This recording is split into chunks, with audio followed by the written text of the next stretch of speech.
You're a part of it? Yes, of course I am.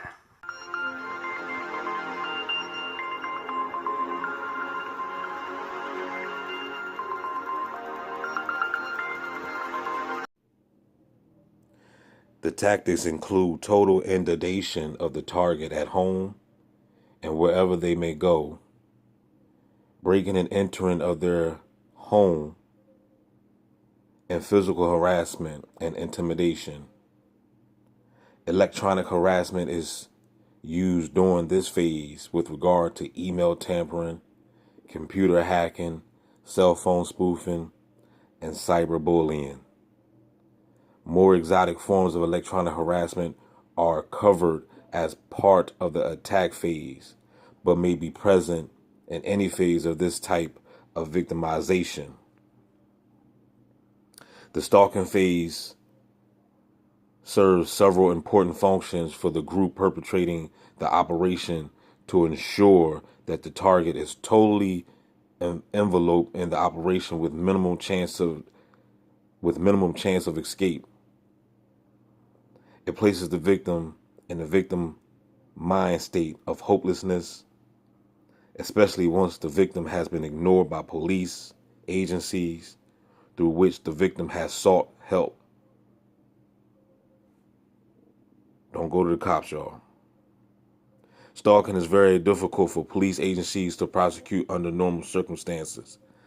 Police assist in cases of organized stalking where the victim's everyday actions have been studied through surveillance for months or years. Is nearly futile. In addition, the stalkers are highly trained, often with federal or local law enforcement backgrounds themselves. Now, of course, not all. You gotta, you know that everybody don't have no law enforcement background that's in the game. Because we got junkies doing it, crackheads, neighbors, people that you know, family members, you know what I'm saying? So we already know that everybody is not, like an official law enforcement. Stalkers are highly trained, often with federal or local law enforcement backgrounds themselves, and pushing the envelope just short of giving the police a reason to investigate. The hopelessness that ensues from the feeling that all backs have been turned from believing or assisting the victim is integral to the success of the operation. After repeated police complaints of break-ins where nothing is stolen and personal belongings have been rifled through, the victim is labeled mentally unsound, and further police complaints are ignored. So while you be calling the cops, this is why I don't be doing that, and I try to advise you not to be calling the piggies up. Because when you say, oh man, somebody broke into my crib and what was missing? Oh, nothing was missing, but I knew somebody was in there because they moved my ketchup. I had my ketchup in this particular area and they moved it from over here. Somebody did it. You see what I'm saying? So when you do that, they're writing a report up on you. And when they write this report up on you, it's going to label you mentally unsound. This is psychological warfare. This is a setup game. Okay? Break-ins where nothing is stolen and personal belongings have been rifled through. The victim is labeled mentally unsound and further police complaints are ignored. Only felony burglaries will be investigated by law enforcement agencies. Criminal trespassing will only result in a report that is filed away without an investigation. At worst, multiple complaints of stalking and criminal trespassing will result in a psychiatric referral or mandatory 24-hour psychiatric evaluation. They just want to get you in there, y'all. The ability of the victim to get appropriate law enforcement assistance helps instill the belief that the law enforcement... I'm trying to tell y'all, man, it's a setup game, y'all. Law enforcement assistance helps instill the belief that law enforcement is complicit in their... Hold on, y'all. Victimization and limits them from further complaints. Once this level of hopelessness is achieved, the perpetrators feel confident in escalating their stalking to more frequent breaking and entering, as well as physical and sexual assault with less risk of arrest. You see what I'm saying? So the stalkers, they get turned on when they know that they're winning in the program. The victim mind state often causes the target to go into an extreme state of reclusion, which furthers their chance of psychiatric diagnosis. Let me read that again. Hold on. The victim mind state, which is the target, often causes the target to go into an extreme state of reclusion, which furthers their chance of psychiatric diagnosis. Once a psychiatric exam is requested or mandated, this part of the operation has been brilliantly designed. You hear this, y'all? This part of the operation has been brilliantly designed with assistance from the psychiatric professionals, and is a scenario that continues to play out to perfection in almost every case. This is the game they playing. You know what I'm saying? This is your world, y'all. This is the world that you live in. You know what I'm saying? People get a kick out of this stuff. This is a fun game to play, a game on people's minds. You know what I'm saying? So we can get you to thinking that you need some psychiatric help and get you on drugs and stuff. The stalking, but then they advertise these commercials, say no to drugs. You know what I'm saying? Remember back in the day, they had the president lady, you know what I'm saying, was what his wife say no to drugs. This is your brain on drugs. But the whole name of the game is to get you in the mental institution and get you on drugs. So that right there show you how hypocritical this world is. Everything is based on hypocrisy. You see what I'm saying? They do one thing but do the other. They say one thing but do the other. You see what I'm saying? They got many faces. Problem and solution, right? You know what I'm saying? They're the devil and the Jesus. You just see what I'm saying? They the God and the devil. That's how they do. They'll create a storm and then come back and rescue it.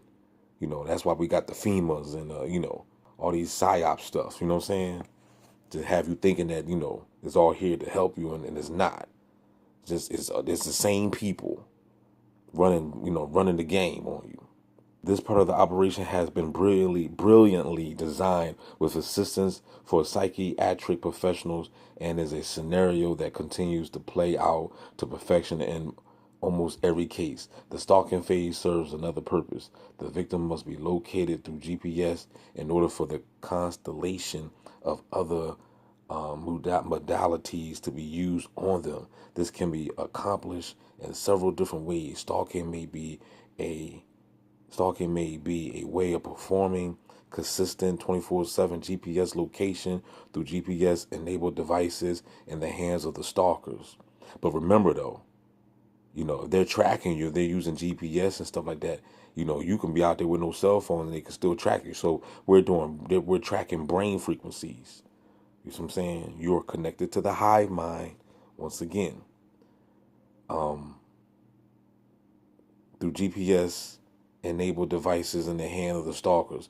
This obviates the need for tracking chips in the victim. See, the need for tracking chips in the victim, and explains why the stalking phase almost always comes to an abrupt end with only the electronic harassment remaining. So you have chips in you. I don't know why y'all don't believe that. Everybody does. Everybody on the planet has chips in them. At one time, chipping the target, much like GPS chipping of animals to study migratory patterns, was probably the more common scenario. However, this exposes the perpetrator group to the possibility of arrest for physical assault if caught, and provides evidence of assault to the victim if the chip is found. But see, we talking different. It says a less risky alternative to stalking the victim close enough to remotely GPS them into their EEG can be cataloged, because that's what this is about. The victim close enough to remotely GPS them until their EEG can be cataloged and used through remote neural monitoring for the remainder of the operation. Our research has reinforced this. We have frequency scanned thousands of victims for covertly placed microchips with very few found on X-ray or MRI. Wow. To add on the confusion, part of the operation is apparently to convince the target that they have been chipped. This causes them to exhaust their finances looking for an embedded device that doesn't exist, which contributes to their psychiatric diagnosis essentially. While chipping was once integral to the operation, it is now part of the psychological victimization. However, because many people have been complaining of this targeting for a decade or more, scanning for a tracking chip should probably be part of their workup. Most recently, Bob Boyce, an inventor from Georgia, was allegedly chipped by an agent involved with the NSA. His chip was found on an X-ray and removed by a surgeon. It was a Vertichip brand chip that was covertly placed in the tissue of his lateral shoulder, where it underwent malignant changes. So like I said, man, everybody's different, man. You know what I'm saying? Everybody's different, as far as when it comes to this chipping situation. But just know that they got something in your ass. If they can follow you everywhere you go, and if they know what you're about to do, you're connected to the remote neural monitoring, the hive mind machine. That's what this is, dog. It's a hive mind machine, and they're connecting people. That's why these people don't want to give up, because they're being controlled.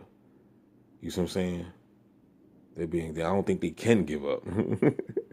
You know what I'm saying? I don't think they can stop. I don't think they can. I don't know. I don't know, man. You know what I'm saying? These bots are too legit to quit. Holla back.